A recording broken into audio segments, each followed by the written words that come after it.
Hello students, welcome to फीके education. आज हम सीरीज़ कंटिन्यू करते हुए चैप्टर 2 के जो कि वैल्यूएशन ऑफ गुडविल है उसके कुछ मल्टीपल चॉइसेस क्वेश्चन डिस्कस करें जो आपके एग्जाम पॉइंट ऑफ व्यू से काफ़ी इंपॉर्टेंट है।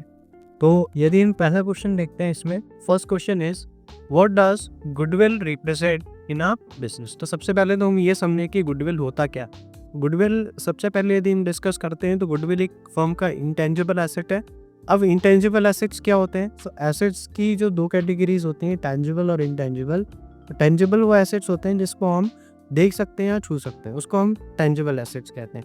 और इनटेंजिबल एसेट्स वो एसेट्स होते हैं बिजनेस के जिसका कोई फिजिकल अपीयरेंस नहीं होता या फिर जिसका कोई एक फॉर्म नहीं होता, उसको आप खाली बुक्स में वैल्यू कर सकते। उसी का एक टाइप है जिसमें हम देखते हैं गुडविल। तो गुडविल कहीं ना कहीं फॉर्म की जो मार्केट इमेज या रेपुटेशन है उसको हम गुडविल कहते हैं। तो जब हम गुडविल के बारे में डिस्कस करते हैं तो गुडविल क्या है? एक रेपुटेशन है, इमेज है मार्केट की जो कि बिजनेस को हेल्प करती है to earn the extra profit या to ahead from others in the business. यदि हम बात करते हैं पहले क्वेश्चन की, तो what does goodwill represent in a business. तो सबसे पहले दिए हुए टेंजिबल एसेट्स जो कि अभी हमने डिस्कस कर दिया। क्या है गुडविल? एक इंटेंजिबल एसेट्स। दूसरा, कंपनी की लाइबिलिटी है? नहीं, लाइबिलिटीज नहीं है, ये क्या है? एसेट है। ठीक है, तो ये ऑप्शन भी हमारा रॉन्ग हो गया।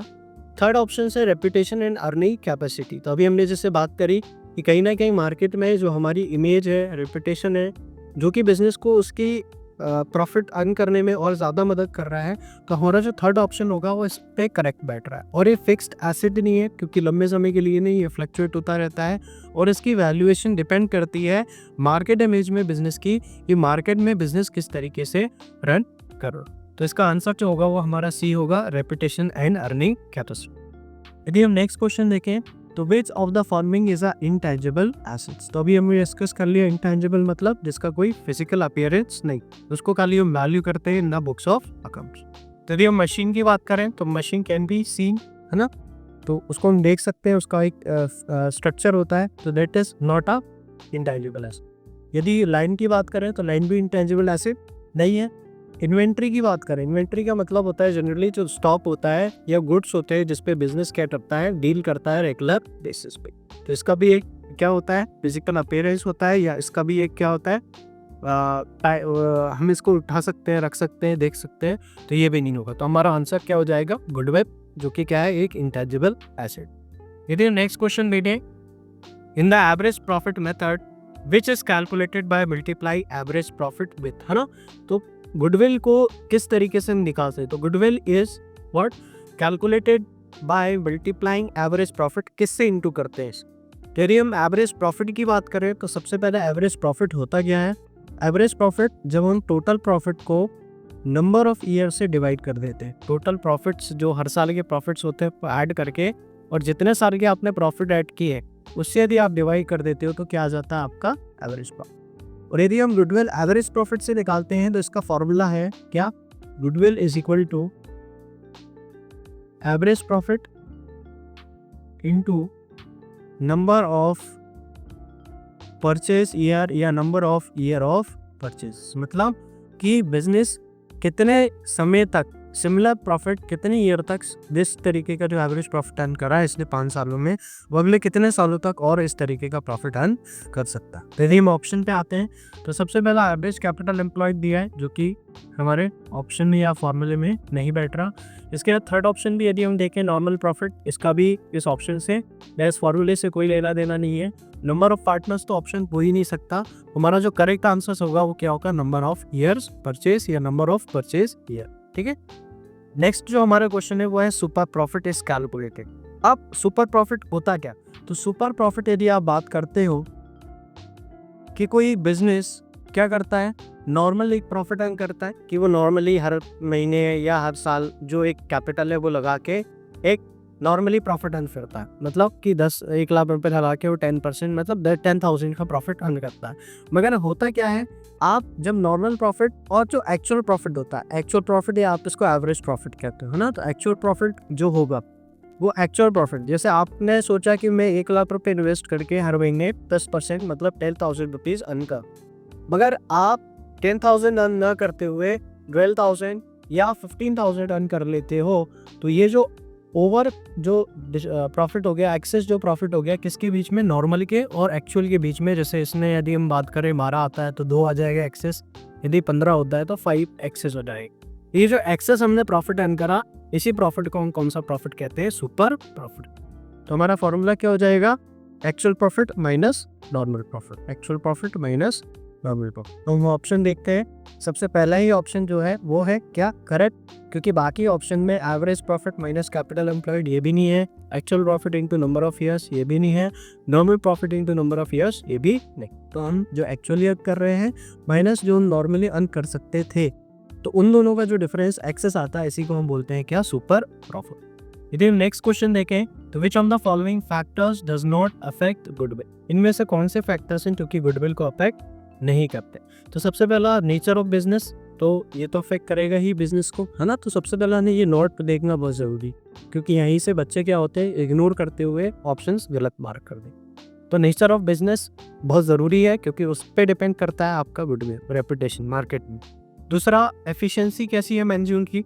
एफिशिएंसी का मतलब है कि जो भी वर्कर्स काम कर रहे हैं या जो मैनेजमेंट काम कर रहा है वो कितना एफिशिएंट है या कितना कैपेबल है कि वो अपने बिजनेस को अच्छे तरीके से चला सकता है। तो कहीं ना कहीं ये बिजनेस को अफेक्ट और गुडविल को अफेक्ट करेगा। यदि हम बात करें लोकेशन की, तो लोकेशन तो सबसे इंपॉर्टेंट चीज़ है, क्योंकि यदि आपकी लोकेशन जो होती है बिजनेस की वो प्राइम जगह पे होती है जहाँ पे सारे बिजनेस चलते हैं, तो अपने आप ही आपके बिजनेस को एक क्या मिलेगा, पुश मिलेगा, अपने आप ही एक बिजनेस को वुश मिलेगा, अपने आप ही एक बिजनेस को मार्केट इमेज मिलेगी, रेपुटेशन मिलेगी। तो यहाँ पे जो हमारा थर्ड ऑप्शन होगा सी, लायबिलिटीज ऑफ द फर्म, ये रॉन्ग आंसर हो जाए, ठीक है। मतलब ये हमारा ऑप्शन हो जाएगा जो कि इस क्वेश्चन में फिट होता। अगला जो क्वेश्चन है हमारा, what is the formula of calculating goodwill using super profit. तो अभी हमने देखा कि सुपर प्रॉफिट कैसे निकालते हैं। तो जब सुपर प्रॉफिट से हम गुडविल निकालते हैं तो फॉर्मूला हो जाता है हमारा super profit into number of year of purchase या नंबर ऑफ ईयर्स परचेज। तो हम ये फॉर्मूले से ऑप्शन मैच कर लेंगे कि कौन सा ऑप्शन इसमें सही रहेगा। तो यदि हम पहला बात करें तो goodwill is equal to super profit divided by NRR, तो ये हमारा गलत ऑप्शन हो जाएगा। Goodwill is equal to super profit into number of year of purchase या नंबर ऑफ ईयर्स परचेज, तो ये हमारा करेक्ट है। और बाकी सी और डी ऑप्शन भी हमारे रॉन्ग हो जाएगी, क्योंकि डायरेक्ट फॉर्मूले बेस्ड क्वेश्चन है ये हमारे। नेक्स्ट है the capitalisation method involves calculating goodwill as, है ना। अब कैपिटलाइजेशन मेथड में हमें करना क्या, तो गुडविल में कैपिटलाइजेशन मेथड जब हम यूज करते हैं तो इनमें कैपिटलाइज दो मेथड होते हैं हमारे। इसमें आपका कैपिटलाइजेशन ऑफ सुपर प्रॉफिट होता है और कैपिटलाइजेशन ऑफ एवरेज प्रॉफिट। तो यदि हम देखते हैं पहले फॉर्मूले की, फॉर्मूले में क्या पूछना चाह रहा है या ऑप्शंस में क्या हमें ऑप्शन दे रहा है। तो सबसे पहला दे रहा है capitalised value of average profit minus net asset, फिर super profit into normal profit, ये तो कोई फॉर्मूला ही नहीं है हमारा, ठीक है। तो ये तो रॉन्ग ऑप्शन हो जाएगा। Average profit into number of partners, है ना। पार्टनर्स का और गुडविल के कैलकुलेशन का कोई लेना देना नहीं, तो ये ऑप्शन भी रॉन्ग हो जाएगा।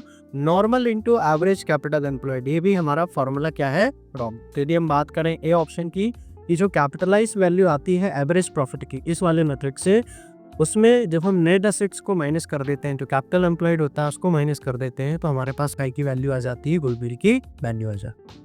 अगला क्वेश्चन है हमारा, goodwill is valued at the time of. अब किस टाइम पे गुडविल की वैल्यूएशन होती है। तो पहला ऑप्शन है एडमिशन ऑफ अ पार्टनर, सही है, क्योंकि अगर कोई पार्टनर्स पहले से कोई बिजनेस को कंटिन्यू कर रहे हैं और कोई नया पार्टनर बिजनेस में आके ज्वाइन होता है, तो वो पार्टनर हमेशा चाहेगा कि पहले फर्म की क्या वैल्यू थी, क्या गुडविल थी, उसको हम क्या करें, कैलकुलेट करें। तो पहला ऑप्शन सही है। रिटायरमेंट के केस में, क्योंकि सिंपल है, जब कोई पार्टनर जा रहा होगा तो अभी तक जो भी उसने फर्म में कंट्रीब्यूट किया और उसके कारण जो भी फर्म ने प्रॉफिट अर्न किया है वो भी उस प्रॉफिट को मांगेगा या चाहेगा, तो इसलिए रिटायरमेंट में भी हम उसको वैल्यू करते हैं।